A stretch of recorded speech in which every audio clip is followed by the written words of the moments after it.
자, 오늘 이제 공부할 부분은 제4 묘행무주분입니다. 여러분이 가지고 계신 책 21페이지를 보시면 묘행무주분이 시작됩니다. 이제 이 묘행무주분의 주요 이야기는 주제는 제2 선현기청분에서 수보리가 부처님께 드린 세 가지 질문에서 세 번째 질문, 어떻게 수행해야 합니까? 라고 하는 질문에 대한 답이 이 묘행무주분에 있다고 생각을 하시면 되겠습니다. 그래서 우리가 지난 시간에 이제 같이 공부를 했던 수보리의 질문을 한 번 더 정리를 하고 자, 수보리는 부처님한테 세 가지 질문을 한다고 얘기를 했습니다. 이게 이제 금강경이 우리가 어렵게 느껴지는 이유에 대해서 제가 누누이 말씀을 드리는데, 이 질문을 잘 이해를 해 놓으시고 이 질문에 대한, 그러니까 부처님의 답이죠, 답을 잘 따라가면 금강경은 그렇게 어렵지 않습니다. 굉장히 이제 선명하게 금강경이 나타내고자 하는 주제를 보여주고 있는 경전이 금강경이고, 근데 문제는 뭐냐, 이 질문을 모르고 있다는 거예요. 그리고 이 질문이 책에 나타나 있는 내용만 가지고는 좀 부족하고, 이 질문에 부과되는 이제 설명들이 첨가가 되면 이 질문이 이제 이러이러한 답변을 이끌어내는구나 라는 것까지 알게 되겠죠. 그래서 첫 번째 질문은 운하주입니다.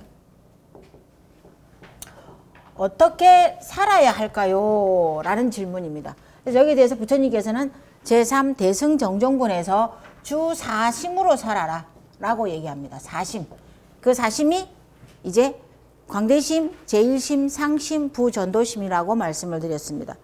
그래서 항상 넓은 마음으로 중생을 제도하고 전도되지 않은 마음으로 중생을, 그러니까 전도되지 않았다 그 말은 우리가 이제 살아가다 보면은 이제 남보다는 나를 더 위하고자 하는 게 일반적인 우리의 마음입니다. 이제 이 마음이 더 강해지면 이기심이 더 강한 사람이 되어버리는 거죠. 이제 그렇게까지는 되지 않도록 전도되지 않은 마음으로 살아라까지가 주사심이고, 또 하나는 부주사상입니다. 부주사상.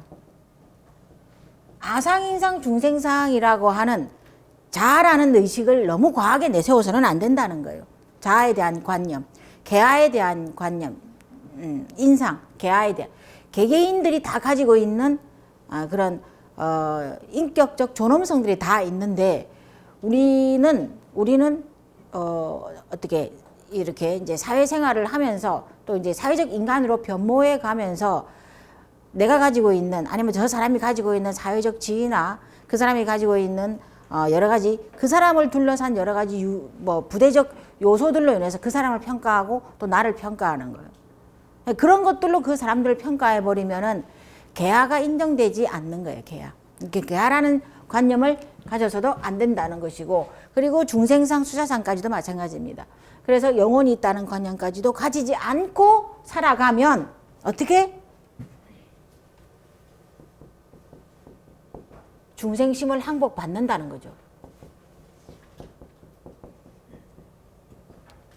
이게 두 번째 질문. 어떻게 중생심을 항복받을까요? 어떻게 항복받을까요? 굉장히 이제 고민스러운 일입니다. 고민스러운 일이고, 부처님 당시에 부처님의 제자들이 이 문제가 궁극적으로는 우리에게 있는 요 중생심이라고 하는 문제가 해결되지 않기 때문에 모든 사람들이 괴롭다는 거예요. 그렇죠? 만약에 이 중생심이 완벽하게 제어가 된다거나 중생심부터 완전히 벗어나 버린 상태라면은 남이 나를 알아주든지 말든지 남에게 어떤 내가 평가를 듣든지 말든지 사실 크게 문제되지 않아요. 그런데 나에게는 아직까지 이 중생심이 극복되지 못한 마음이 있기 때문에 남이 나를 어떻게 생각하는지, 나의 이익은 얼만큼 있는지, 내가 남들보다 잘 살고 있는지, 더 잘 살 방법은 없는지, 이제 이런 것들 때문에 이제 우리가 괴롭다는 거예요. 그렇기 때문에 이렇게 살면은 사심으로 살고 사상이 아닌 마음으로, 부주니까 사상이 아닌 생각을 가지고 살아가면, 주니까 살아가면 그 마음을 항복받는다라는 거예요.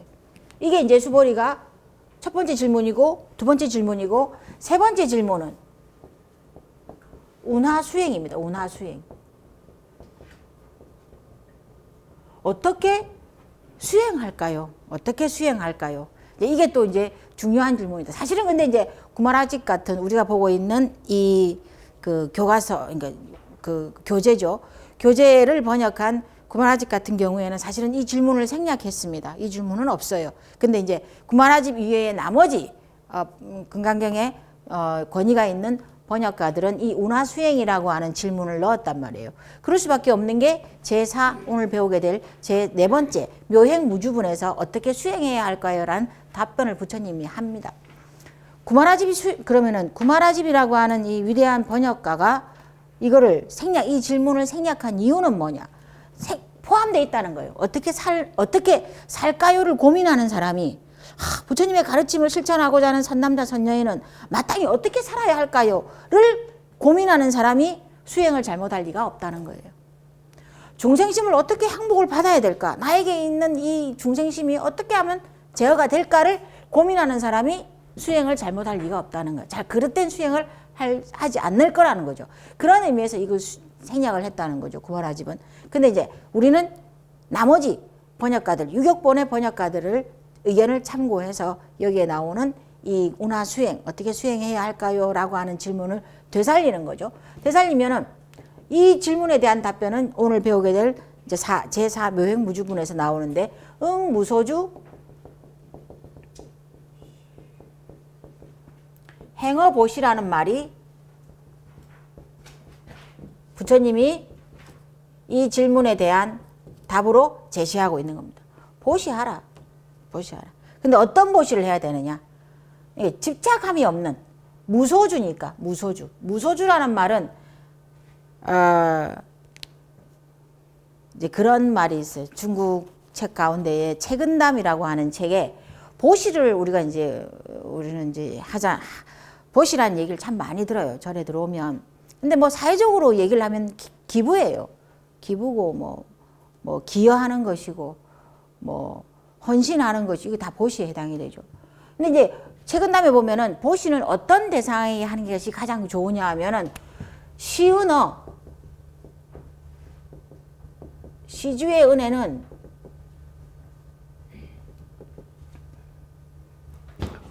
시은어 불보지은이라는 말이 있더라고요.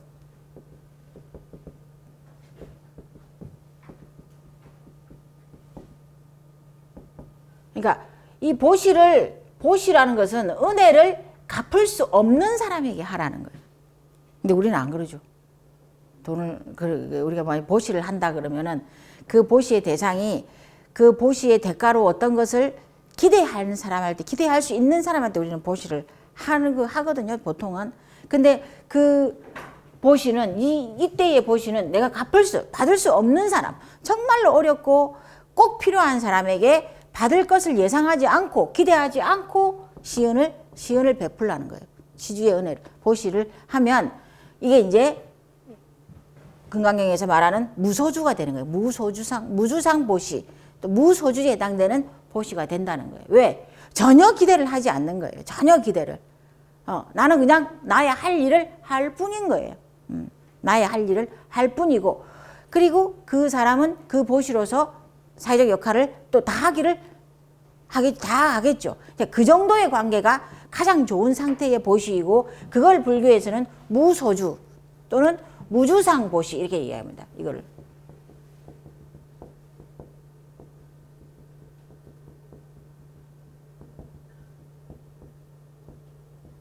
무주상 보시 이렇게 얘기를 한다는 거죠. 그래서 이 어떤 대상에, 그래서 내가 이만큼을 주면 저 사람이 어떻게 나한테 돌려줄까? 저 사람이 내가 이만큼을 주면 많은 사람들로부터 존경을 받겠지. 내가 이만큼을 보시를 하면 사람들이 나를 칭찬을 하겠지. 내가 더 명예로워지겠지. 내가 더 좀 선한 사람이 되겠지. 이 가지가지의 어떤 경우의 수를 다 계산을 하고 보시를 하는 것은 그러니까 그냥 물리적인 보시는 공덕은 있지만 무주상의 보시 공덕은 없다는 거죠. 그래서 가장 좋은 무주상 보시를 어떻게? 수행으로 삼아라. 수행으로 삼아라. 수행으로 삼으면 중생심을 항복받는다. 이거예요. 근데 왜 하필이면 하고 많은 수행 방법 중에 부처님이 기도하라, 참선하라, 염불하라, 뭐 또 우리가 절도 할 수 있고 수행의 방법은 굉장히 많은데 그 수많은 수행의 방법 가운데에 보시를 수행의 방법으로 얘기를 했느냐. 이건 좀 이제 우리가 공부를 좀 해보고 생각을 해봐야 되는 얘기입니다. 그래서 이제 오늘 이제 거기서 이제 설명을 할 것이고 이 그 구조를 질문과 답변의 구조를 여러분이 좀 잘 알아 놓으셔야 됩니다. 금강경이 끝나도 이걸 잘 기억해 놓으시면 금강경의 요지를 알 수가 있어요. 금강경의 책 이름이 확고한 지혜의 완성에 이르는 길이라는 것도 여러분이 좀 기억을 반드시 해 놓으셔야 되고 이 질문도 여러분이 반드시 기억을 해 놓으시면 나중에 금강경이 32분에 가서 끝났다 할지라도 크게 여러분이 전체적인 내용을 파악하지 못한다 할지라도 이 부분만은 남아서 여러분들이 금강경을 배우고 난 이후에 금강경의 핵심이 무엇인지 스스로도 기억하고 다른 사람에게도 알려줄 수 있을 정도까지는 될 수 있다는 거죠. 자, 그래서 21페이지를 보겠습니다. 묘행무주분입니다.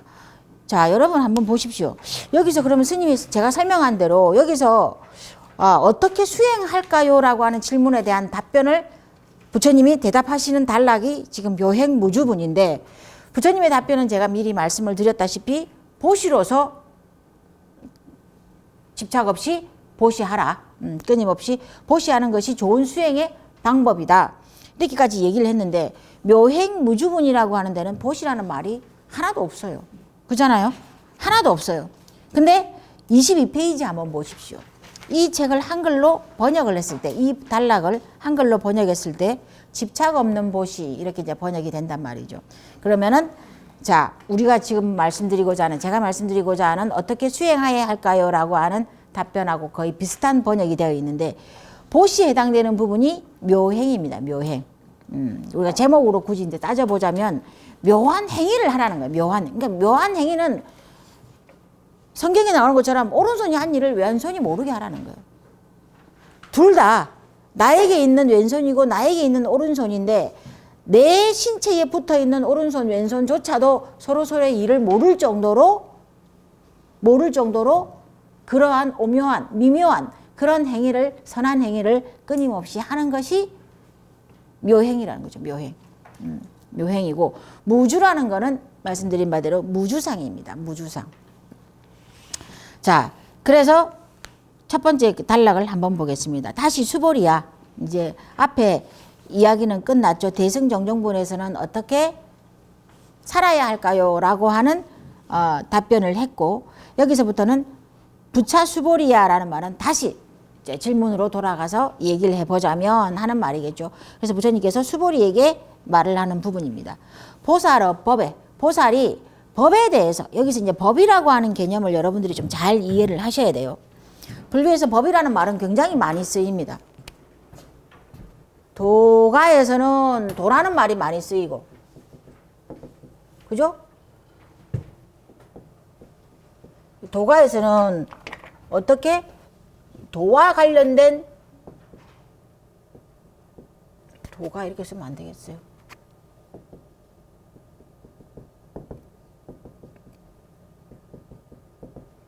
그 다음에 불교에서는 이 법이라는 말을 많이 씁니다. 유가에서는 뭐라는 말을 많이 쓸까요? 리라는 말을 많이 쓰죠. 리, 이치.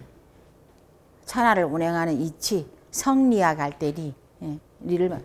그래서 각각 동양을 대표하는 이 세 종교에서는 각각 이렇게 이제 특징적인, 근데 이제 이 세 종교에서 주장하는 이, 특색을 나타내는 한 단어들이 도다, 법이다, 성이다, 리다 하는데 이 단어들이 그 가르침을, 이 사상들을 도가의 사상, 불교의 사상, 유가의 사상을 대표하는 핵심적 단어라는 거예요. 그런데 이거는 각각은 다 다른 것이냐? 아니죠.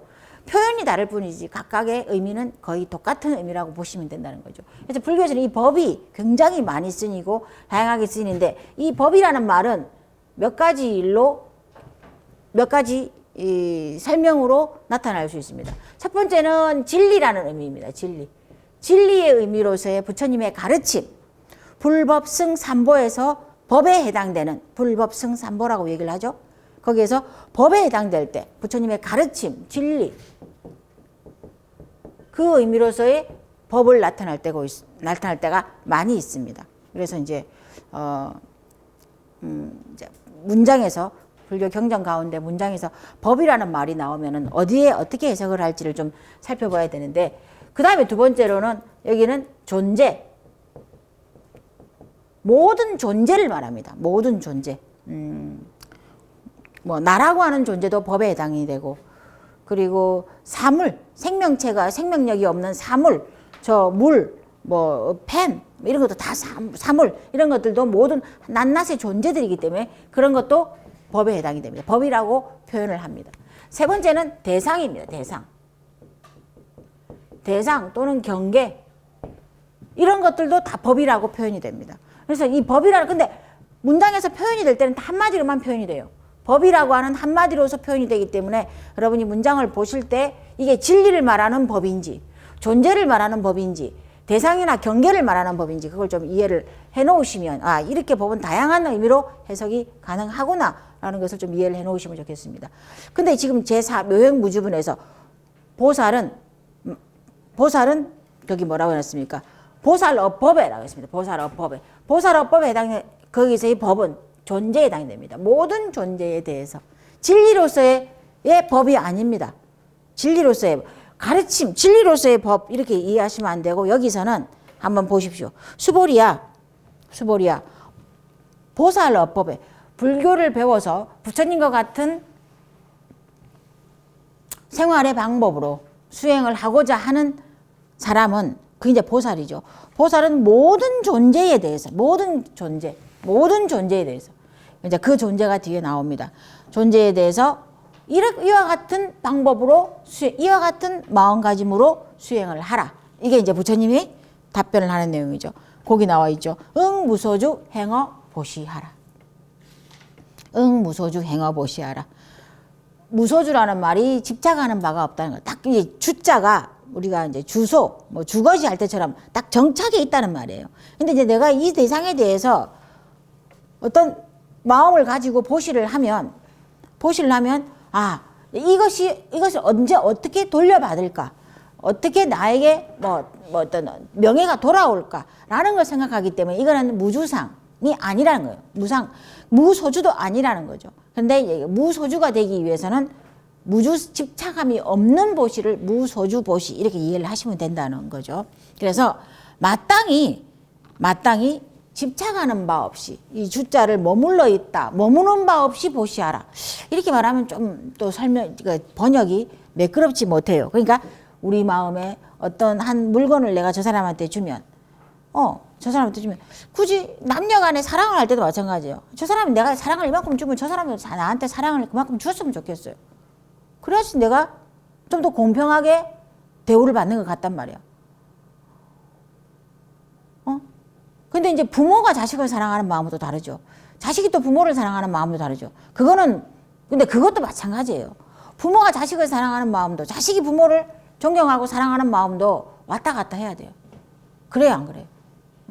부모가 끊임없이 자식한테 모든 사랑을 다 주는데 자식은 부모님에 대한 존경심이 없다.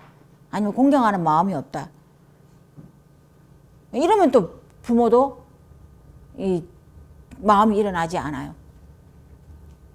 자식도 마찬가지고 부모도 마찬가지고 세상에 존재하는 모든 관계성에 의한 존재들은 다 주고받는 것이 우리는 상식화되어 있는데, 불교에서는 그런 관념은 조금 벗어나야 된다고 얘기를 합니다. 좋은 보시의 관계, 좋은 사회적 관계가 아니라는 거죠. 그래서 여기서는 마땅히 집착하는 바 없이 그냥 나는 나의 할 역할을 할 뿐이라는 거예요. 그러니까 부모로서 나는 이 아이를 양육하고 교육하고 성장시키고 사회의 일원으로서 만들어내는 그 역할을 할 뿐이라는 거예요. 이 아이가 커서 어떻게 되고, 이 아이가 커서 나에게 어떤 이익을 주고, 이 아이가 커서 우리 집안을 어떻게 빛내고, 이런 것까지 생각하실 필요가 없다는 거죠. 그러면 무소주가 안 되니까. 자, 그래서 행어보시, 보시를 행하는 것을 수행으로 삼으라. 이게 이제 부처님이 어떻게 수행해야 할까요? 라고 하는 수보리의 질문에 대한 답변이라고 보시면 되겠습니다. 자, 그런데 이제 당나라 때 가면 규봉종밀이라고 하는 스님이 있습니다. 금강경을 오래 연구를 했고 그 스님이 밝혀놓은 부분에 의하면 이와 같은 얘기가 있습니다. 자, 지금 요 단락에 의해서 얘기를 하자면 보살이 행위 가운데에, 그러니까 뭐 여기서 이제 보살은 그냥 수행하는 보살도 되지만, 수행하는 불교 신자도 보살이 되지만, 수행하지 않는, 아직까지 근기가 성숙하지 않는 그냥 일반 제가자들을 또 말할 수도 있습니다. 그래서 모든 사람이 그 사람의 행위가 만행이 있는데 만 가지 행위들을 한단 말이에요. 만 가지 행위들을. 그러니까 어떤 사람은 그 어려운 사람을 위해서 여러 가지 어떤 행위를 해서 그 사람을 돕는단 말이에요. 그 사람의 일을 거들어 준다든지, 아니면은 그 사람의 뭐 아픈 마음을 달래준다든지, 그 사람의 배고픈 바를 해결해 준다든지. 그러니까 어떤 선한 행위의 방법이 가지가지라는 거예요. 가지. 그게 이제 만행인데, 여러 가지 방법으로 보살은 상대방을 위해서, 대상을 위해서 보시를 할 수 있는데, 왜 하나만 말합니까? 꼭 저 보시라고 하는 것, 저 하나만 말합니까? 여기서 말하는 이 보시라고 하는 것 하나만을 가지고 수행의 방법으로 삼으라고 말합니까? 보시가 그렇게 중요합니까? 오직 이 보시만이 유일한 수행의 방법입니까? 라고 묻는 거예요. 물을 수 있죠? 그죠? 물을 수 있잖아요. 다른 사람을 이익되게 하는 방법이 보시만 있는 게 아니기 때문에 수만 가지 방법이 있는데 왜 하필이면 보시만, 오직 하나만을 말을 합니까? 라고 하니까, 자, 모든 사람의 행위는 가지 행위들은, 만행은 불출육도니, 자, 육도는 육도 가운데에, 이걸 이제 육도라고 얘기를 하는데, 육도는 우리가 알고 있는 육바라밀입니다. 육바라밀을 육도 이렇게 얘기를 하는데, 이 보시는 육바라밀, 육도의 총명이라는 거예요. 총명, 대표적인 이름이라는 거예요. 그러니까 여기서 응무소주 행어 보시하라, 응무소주 행어 지계, 계율을 잘 지키라, 인욕하라, 정진하라, 선정, 그 다음에 지혜. 이 6가지가 여기 다 들어가 있다는 거예요. 보시, 지혜, 인욕, 정진, 선정, 지혜가, 이게 육바라밀이잖아요.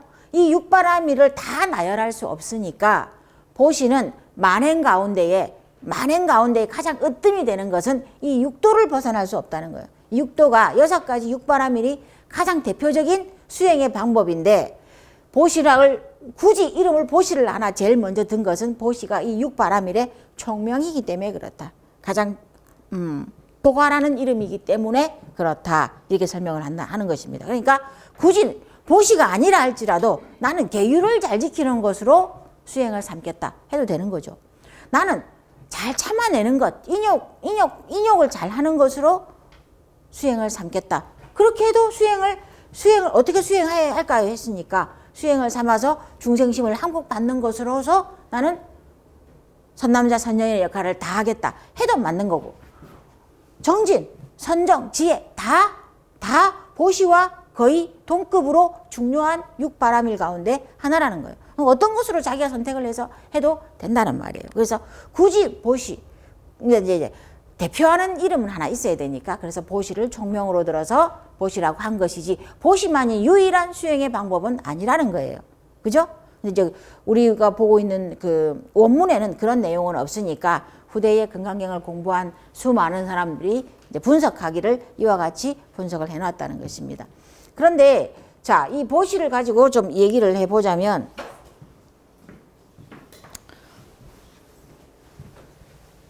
우리가 이제 수행이라고 하는 이제 길을 떠날 때 유식학에서는, 이제 유식학파에서는 수행의 5위를 말합니다. 수행의 5가지 위를 어떤 그 단계를 말하는데, 처음이 자량이에요. 자량이.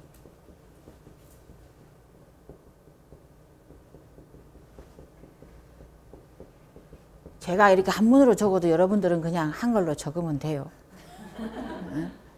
이거 한문은 중요한 게 아니에요. 설명하기 위해서 그냥 제가 그냥 적는 것이지 한글로 적어도 돼요.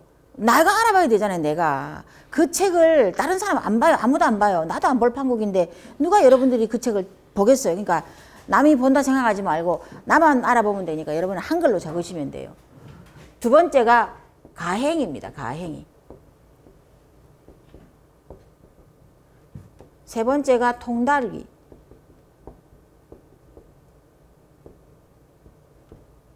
네 번째가 수습이.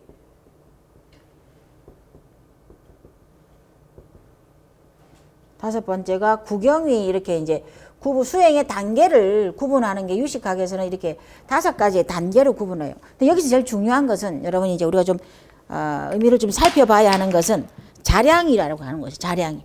수행을 시작할 때가 참 중요하죠. 중요한데 자량이에요. 자량. 가행이는 수행이 이제 가속력이 붙는 단계, 가속력이 붙는다. 요 가짜가 더할 가짜잖아요. 수행이 이제 어떤 어느 정도의 단계에서 이제 기본적인 룰을 지켜가면서 지속이 되는 힘이 생기는 단계가 가행이에요. 통달리는 우리에게 있는 번뇌장. 이제 외부로부터 일어나는 번뇌의 장애가 조금씩 소멸하는 단계에 이르는 것. 굉장히 높은 단계죠. 그 다음에 수습이라고 하는 것은 소지장이라고 하는 이제 내가 무엇을 어떤 수행을 했다. 내가 어떤 번뇌를 제거했다. 라고 하는 안다고 하는 여기 소지라고 하는 것은 안다는 거예요. 안다는 거. 내가 어떤 부분을 알고 있다라고 하는 그 장애가 소멸하는 단계가 수습이의 단계. 이것도 이제 굉장히 꽤 높은 수행의 단계입니다. 구경이라고 하는 것은 이제 궁극적으로 수행의 완성의 단계에 오르는 단계를 말하는 거죠. 이건 가행정진의 단계. 다른 건 다 문제가 없어요. 왜? 가행이, 통달이, 수습이, 구경이는 지금 우리가 논할 수 있는 단계가 아니고 경험할 수 있는 단계가 아니기 때문에 문제는 요 자량이라고 하는 거예요. 자량이. 이 자자가 무슨 자자냐면은 자산. 기업으로 치면은 기업의 자산이죠. 자산이 많은 기업을 운영하는데 훨씬 더 수월하죠. 그러니까 기업의 운영을 돕는 어떤 외부적 장치들이 있는 거죠. 이거 자자는 도울 자자예요. 도울 자자. 양자는 뭐냐? 양자는 양식 양자예요. 이렇게 하면은 양식이에요. 양식. 우리가 밥을 먹는 양식, 쌀. 식량. 식량. 여기 앞으로 보면 식량이에요. 식량. 그래서 이 말을 한번 생각해 보세요. 아니 수행의 처음을 시작하는데 왜 이렇게 식량을 말하고 돕는 자산을 말을 하느냐. 수행은 긴 어떤 여정으로 볼 때 이 자산이 갖추어지지 않으면 수행을 하기가 힘이 들어요. 수행을 하기가 힘이 들어요. 근데 이 수행에서 가장 중요한 것은 자산인데 자산을 갖추고 먼 길을 떠나야 되는 거예요. 우리가 이제 여행을 간다, 내가. 그죠? 뭐만 챙기면 돼요. 지금 그 같은 시기에서는 여행을 안 가지만 만약에 우리가 이제 어떤 여행을 가야 될 계획이 있다 그러면 뭘 챙겨 가야 될 거 아니에요. 그죠? 뭘 챙겨 가야 돼요? 여권. 여권하고 카드만 챙겨가면 돼요. 그죠? 나머지는 다 가면 다 있어요. 바리바리 짐을 싸가지 말고 여권하고 카드만 챙겨가면 되는데 그게 여행을 떠나는 사람이 갖춰야 되는 기본적인 그게 없으면 나갈 수가 없어요. 그렇잖아요. 한 발짝을 이제 인천공항을 바깥 벗어날 수가 없잖아요. 여권이 없으나 갔다 할지라도 카드가 없으면 어떤 행위들을 할 수가 없으니까 이게 이제 여행을 떠나는 사람이 갖춰야 되는 기본적인 자산인 거예요. 자산. 자산. 근데 이제 수행의 어떤 여정에 오른다고 할 때 갖춰야 되는 기본적인 도구가 뭐냐? 여행의 도구가 여권하고 카드라면은 여기는 복덕과 지혜예요. 복덕과 지혜를 갖추지 않으면, 식량으로 갖추지 않으면 수행을 가행이, 통달이, 수습이, 구경이까지 이룰 수가 없어요. 지금 그 말을 하고 있는 거예요. 그 말을 하고 있는 거예요. 그럼 복덕은 어떻게 갖추어지고 지혜는 어떻게 갖추어지느냐? 복덕은 보시해야 돼요. 보시, 지게, 인욕해야 돼요. 이게 잘 안 보이는데 오늘 열면 또 열리네. 그리고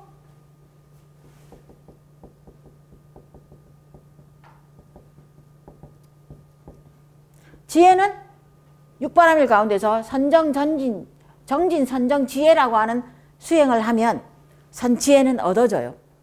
복덕은 어떻게 얻어지느냐? 복덕은 보시해야 돼요. 보시. 아까 전에 말한 것처럼 내가 대가품을 받을 수 없는 존재, 그냥 주기만 할 수 있는 존재에게 끊임없이 나는 선근공덕을 심어야 돼요. 보시를 해야 돼요. 보시를. 그래서 보시를 할 수 있는 대상이 있어주는 게 감사하다고 해야 되는 거예요. 내가 남의 도움을 받는 것보다 남의 도움을 주는 게 좋지 않아요? 예? 내가 밥을 먹을 게 없어가지고 남의 도움을 받아서 밥을 먹는 것보다 남을 도와줄 수 있는 위치에 있는 게 좋고, 그것이 뭐냐면은 복덕이 되는 거예요. 수행을 해서 불교라고 하는 공부를 이렇게 이런 과정으로 수행해 나아간다라고 해서 수행에 이렇게 이제 어떤 계위를, 수행의 단계를 이렇게 말하는데 2단계까지 가고 싶은 게 다 마음인데 1단계에서부터 자격을 갖추지 않으면은 시작도 못 하는 거예요. 근데 시작하는 사람은 반드시 갖춰야 되는 게 보시를 통해서 복덕을 끊임없이 지어야 되고, 계율을 통해서 또 복덕을 지어야 되고, 인욕을 통해서 복덕을 계속 만들어야 된다는 거예요. 스님들이 처음 출가를 하면, 지금은 뭐 사찰들이 뭐 워낙 현대화되고 어떤 이렇게 환경을 잘 갖춰 놔서 그런 게 없는데, 옛날에는 뭐 저도 그렇게 옛날에 출가를 해보지 않아서 잘 모르긴 하지만은, 옛날에는 스님들이 뭐 출가를 한다 그러면은, 출가까지는 아니지만 출가한 이후에 선방에 공부를 하러 간다 그러면은 식량이 없어서 자기가 3개월 동안 먹을 식량을 싸가지고 들어갔대요.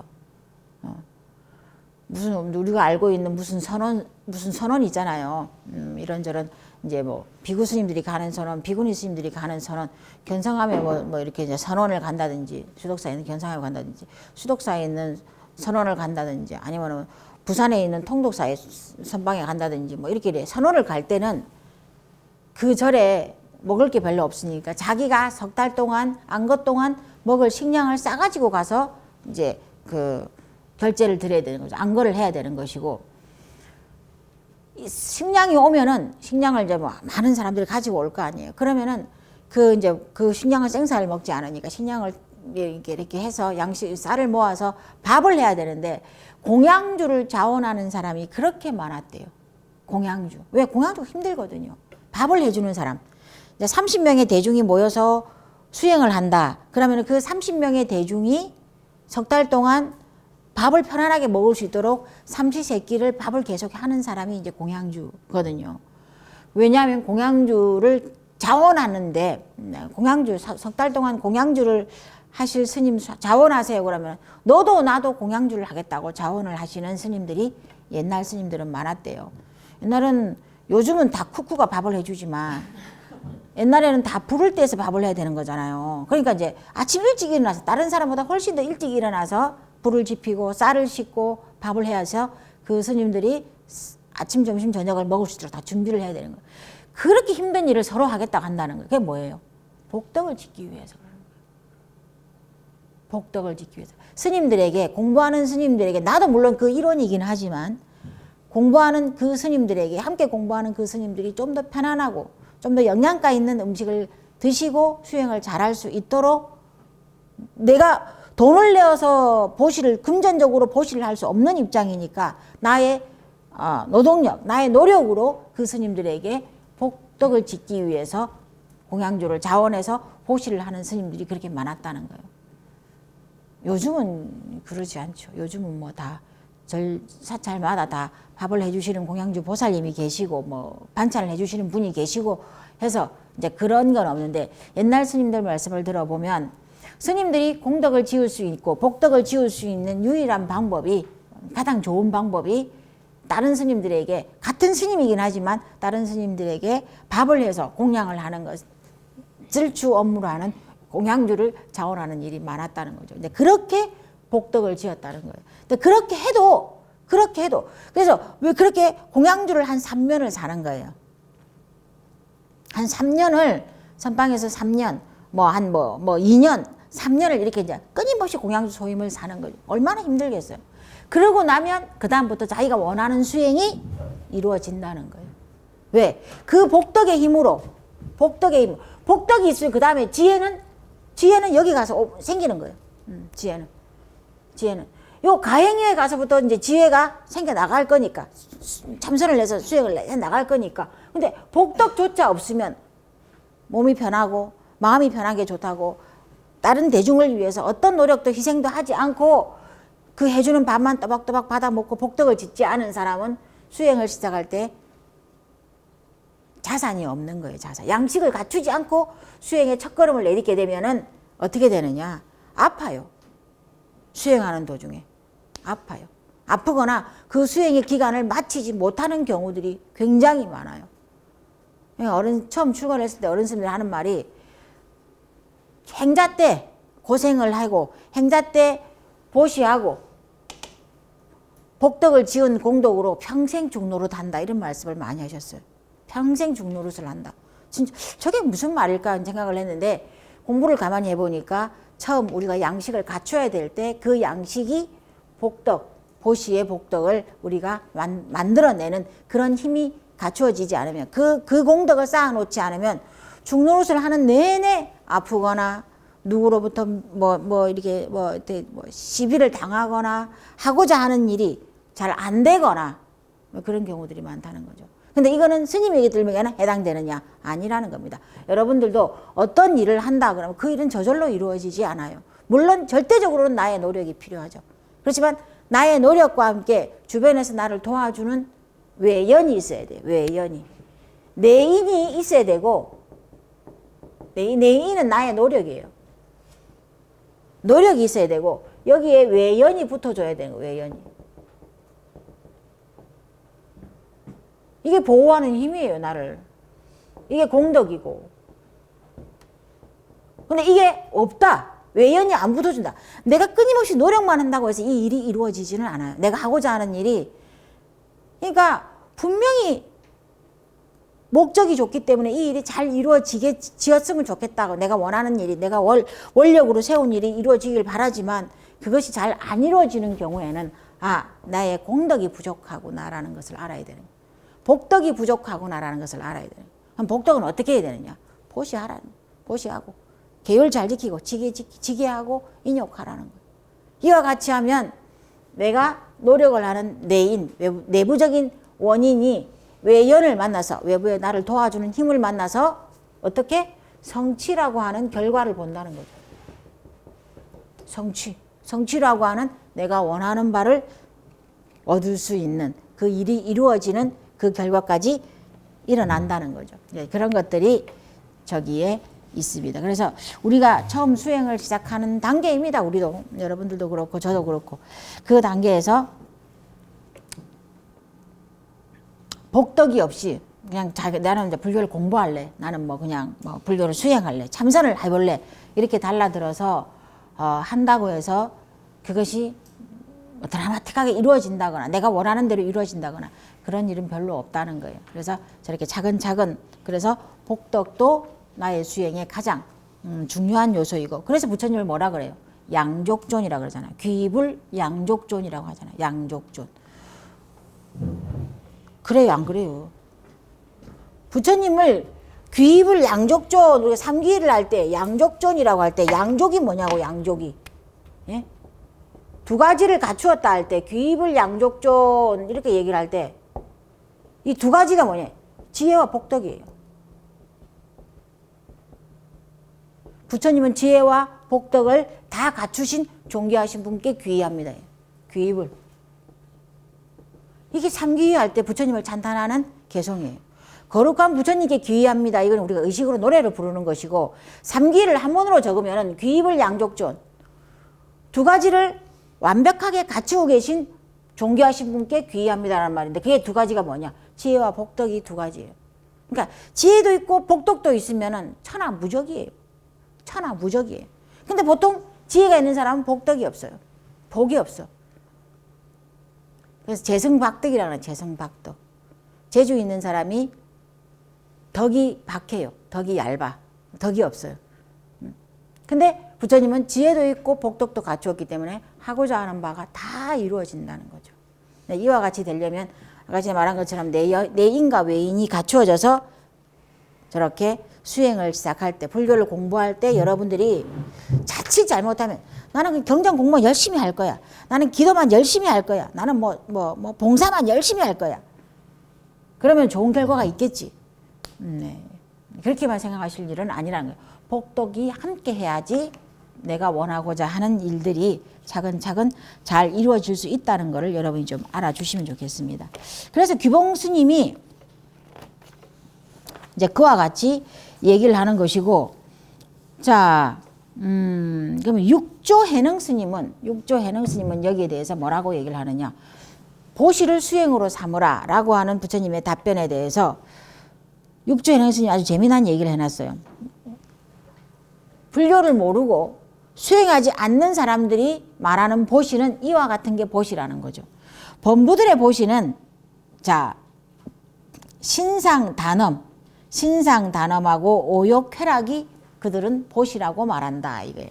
여기 또 보면은 범부 보시는 지구 신상단엄과 오욕쾌락이라. 그래서 이제 불교에서는 저렇게 이제 보시를 나가 아닌 다른 어떤 상대방이나 대중들을 이익되게 하는 게 보시라고 한다면, 불교를 모르는 사람들이 말하는 보시는 다 신상단엄이에요. 신상단엄이라는 것은 자기 몸을 꾸미는 거예요. 단정하고 장신구를 하고 명품을 사 입고 내 돈인데 내가 쓴다. 딱 이거죠. 내가 돈 벌어서 내 가족 나와 관련된 것들에 대해서 끊임없이 집중하는 것이 신상단엄입니다. 그걸 보시라고 얘기를 해요. 근데 그건 엄밀하게 말하면 자기에게 하는 소비죠, 소비. 그리고 또 하나는 오욕쾌락이라고 합니다. 오욕쾌락. 눈으로, 입으로, 귀로, 코로, 하여튼 감각적인 쾌락을 즐기는 거예요. 감각적 쾌락을 즐기는 게 뭡니까? 여러분들 요즘 시대에는 개나 고양이를 집에서 많이 길러요. 기르시죠? 이것도 스님 생명이니까 저희는 이걸 우리 집에 기르는 개나 고양이를 저는 보시라고 생각을 해요. 그런 소리 하지 마세요. 그거는 오욕쾌락이에요. 오욕쾌락. 여러분들이 개나 고양이는 그냥 자연 상태에서 자라는 게 제일 좋아요. 장자에 보면 그런 얘기들 진짜 많아요. 어떤 한 나라의 왕이 앵무새를 너무 좋아했어요. 새를 너무 좋아했어요. 그래가지고 이제 그 새를 온 나라에서 제일 진귀한 새를 가지고 상납하는 사람에게는 큰 상을 주는 거예요. 그래서 전국의 사냥꾼들이 정말로 진귀한 새들을 다 잡아다가 이제 왕궁에 가져가는 거예요. 왕이 보고 마음에 드는 새가 있으면 이제 그 새를 이제 온갖 먹이를 다 주는 거죠. 우리에 가다 놓고 이제 임금이 먹는 온갖 산의 진미를 물고기도 주고 육고기도 주고 소고기도 주고 뭘 줬겠어요. 갈비도 주고 맛있는 갈비도 해주고 샤브샤브도 해주고 이렇게 망고도 주고 맛있는 음식들을 이제 이 새한테 다 줬단 말이에요. 근데 이 새가 어떻게 되겠어요? 시름 하다가 새가 깨 죽어버리는 거예요. 왕이 너무너무 화가 나는 거예요. 아니 내가 그렇게 정말로 온갖 산의 진미를 다 이 새한테 다 정말 정성을 다해서 갖다 줘. 왜 새가 안 먹고 이거 죽냐는 거지. 새의 입장에서 보세요. 근데 그건 왕의 입장이고 새의 입장에서 보시라고. 새는 그냥 하늘을 날아다니고 자기가 쉬고 싶으면 쉬고 가고 싶으면 가고 날고 싶으면 나는 게 새는. 그래서 자기가 날다가 어디 꿈틀거리는 벌레가 있으면 하나 집어 먹는 게 자기는 가장 행복한 상태란 말이에요. 근데 왕이 자기가 새가 살 이 울이라 그럽니까? 새집을 금으로 치장을 하고 새는 먹지도 못하는 갈비찜을 주고 샤브샤브를 주고 이런 것들을 주면서 나보고 먹으라는데 새 입장에서 이게 맛있겠느냐고. 날지도 못하게 새장에 가둬놓고 우리 집가 기르는 개나 고양이는 그러지 않겠냐고요. 여러분들이 온갖 정성을 다해서 뭐 개하고 고양이 뭐 또 뭐 이런 것들을 해서 기르고 뭐 병원에 데려가고 뭐 개 호텔에 데려가고 뭐 그거는 보시가 아니에요. 오욕쾌락이에요. 오욕쾌락.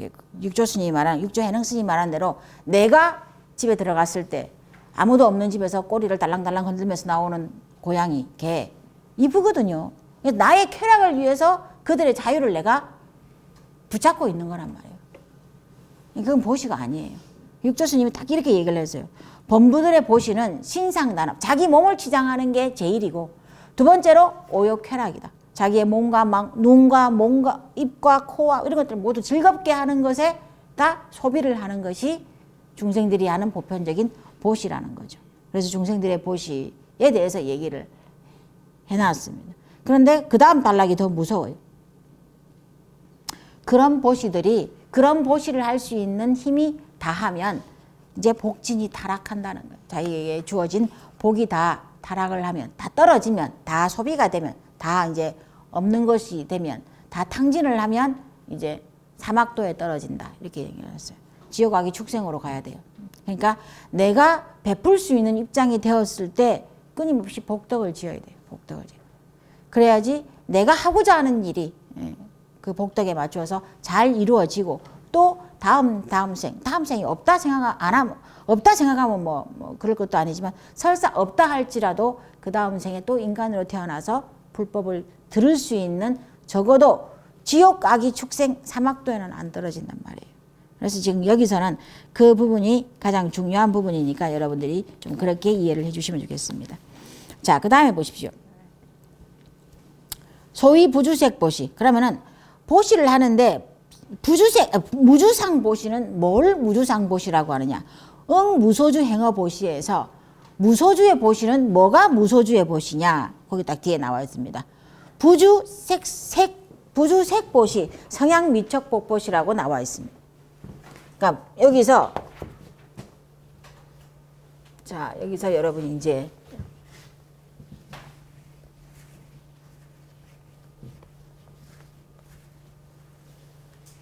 이 보시 가운데서 이 무소주의 보시는 이제 부처님께서 말씀하시기를 부주니까 이거는 당연히 집착하지 않는 보시는 주인데 그 보시는 뭐냐? 색, 성, 향, 미, 촉, 법. 이 6가지를 우리는 불교에서는 육경이라 그럽니다. 육경. 육진, 육경 이렇게 얘기를 하는데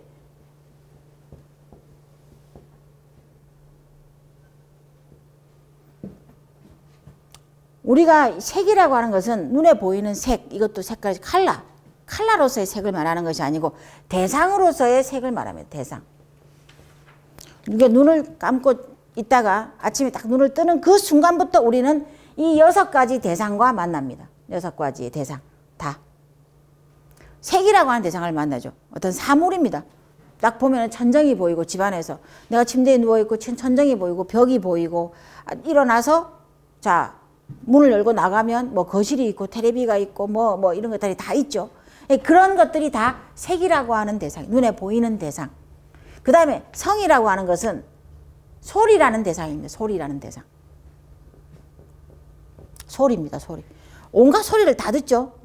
그래서 여기 이 소리에는 내가 좋아하는 음악 소리도 있고 내가 싫어하는 음악 소리도 있고 나를 칭찬하는 소리도 있고 나를 비난하는 소리도 있고 가지가지 소리를 하루 중에 매일매일 이 소리의 경계를 만나고 산단 말이에요. 향이라고 하는 것은 자 향기입니다. 향기 또는 냄새죠. 내가 좋아하는 향기면은 그건 향기고 내가 싫어하는 거는 냄새예요. 냄새. 생선 냄새. 맡을 수 있죠. 만약 거기서 내가 일을 해야 된다. 그럼 맡아야 되고. 내가 좋아하는 꽃향기, 뭐 여러 가지 또 향기를 맡습니다. 그래서 코로 느낄 수 있는 가지가지의 향을 맡으면서 살아요. 또 맛이라고 하는 것도 있습니다. 맛. 감촉이죠. 내가 좋아하는 음식을 먹을 때는 기분이 좋고 내가 싫어하는 음식을 맛볼 때는 기분이 나빠요. 이런 것들 우리가 매일매일 느끼면서 살아가죠. 이거는 감촉이죠. 촉이라고 하는 것은 감촉입니다. 나는 물에 들어갔을 때 수영할 때 가장 기분이 좋다. 그러면 근데 뭐 뱀과 같이 막 그렇게 차가운 양서류가 이게 우리 피부에 닿는다. 그러면 막 너무 감촉이 싫잖아요. 그런 것들도 우리는 느끼며 산다는 거예요. 이 법이라고 하는 것은 의식입니다. 의식. 우리는 이 6가지를 눈을 뜨는 그 순간부터 눈을 감는 그 순간까지 매일매일 매 순간 만난단 말이에요. 그런데 어떤 보시를 하냐? 부주 색성향 미촉법 보시를 하라. 부처님의 말씀은 그겁니다. 어떤 것이 무소주의 보시고 이렇게 하면은 자 수행이 된다고 얘기를 할 때 색이라고 하는 데서 저 사람은 뭐 어떤 사람이니까 또 어떤 사찰이니까 뭐 내가 보시를 한다. 또 내가 이 보시를 함으로써 사람들로부터 칭찬을 받는다. 소리를 듣는다. 자 칭찬을 들으니까 사람들이 나에게 아름다운 뭐 꽃을 주고 또 명예롭게 하고 이런 온갖 어떤 외부적인 보시를 벗어난 외부적인 대상들이 요 색성향 미촉법이라는 6가지 경계, 6가지 대상 이렇게 얘기를 합니다. 이것들에 집착을 하지 말고 보시를 하라. 이것이 무주상 보시, 무소주의 보시라는 거죠. 무소주.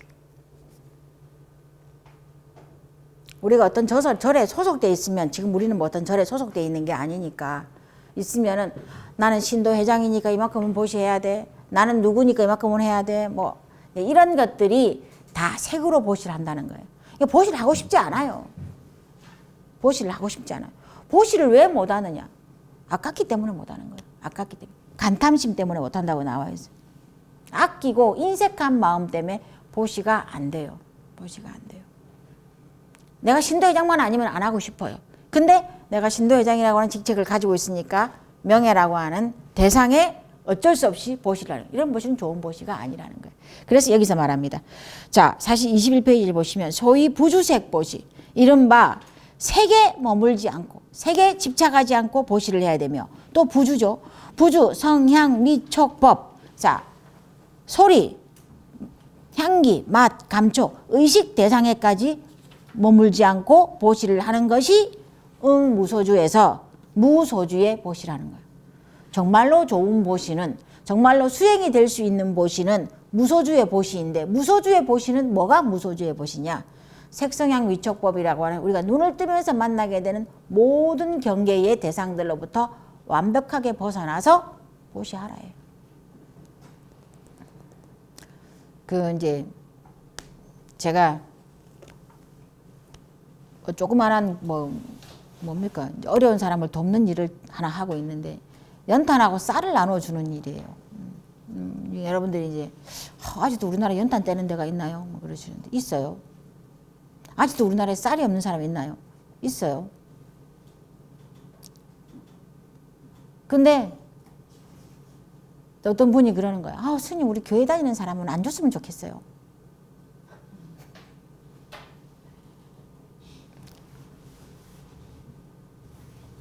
근데 이건 이제 색으로서 보시하는 거죠. 그 정도가 되면.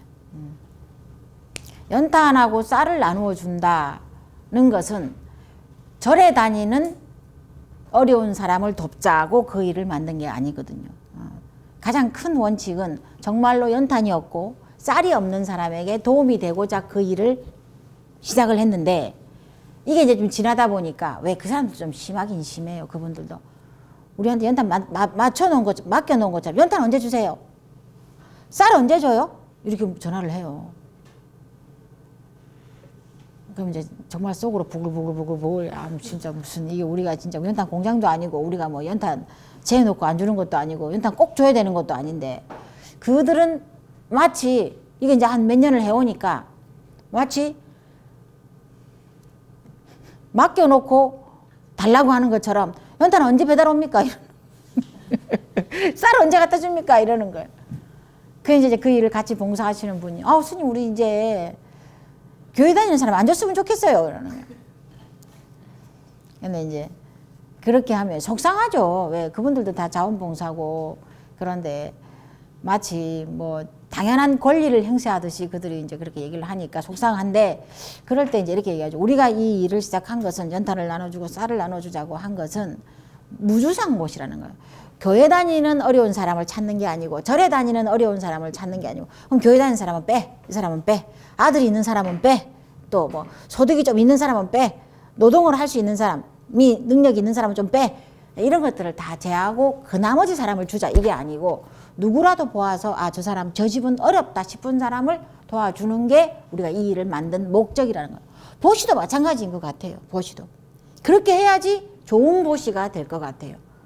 그래서 제가 얘기를 하기를, 교회를 다니든 절을 다니든 뭐 안 다니든 뭐 성당을 다니든 상관없다고, 어려운 사람에게 먼저 주는 것이 우리가 할 일이라고 얘기를 하기는 했는데 이제 속상하면 이제 그렇게 좀 구분하고 싶은 마음들이 생기는 거예요. 근데 보시도 마찬가지라는 거죠. 내가 저 사람을 도와야 되겠다 싶을 때, 저 사람에게 이로운 일이다 싶을 때 과감 없이 정말로 주저하지 않고 하는 것, 그게 색성향 미촉법이, 이게 색에 해당되나 법에 해당되나 촉에 해당되나 이런 거 따지지 말고 정말로 나한테서 그 마음이 일어났을 때 그 행위를, 보시의 행위를 내가 적극적으로 하는 게 무소주의 보시라는 거예요. 무주상의 보시고 대가 없이 하는 보시라는 겁니다. 그게 가장 좋은 보시라는 것을 부처님께서 말하고 있고, 그걸 수행을 삼으면, 그걸 수행으로 삼으면 중생심이라고 하는 마음을 항복받아서 부처님의 제자와 같이 정말로 나의 제자라고 할 수 있을 정도로 선남자 선녀인으로 살아가는 것이다 라고 말하는 것이 여기 제4 묘행무주본의 내용이라고 할 수 있습니다. 잠시 쉬었다가 다시 하겠습니다.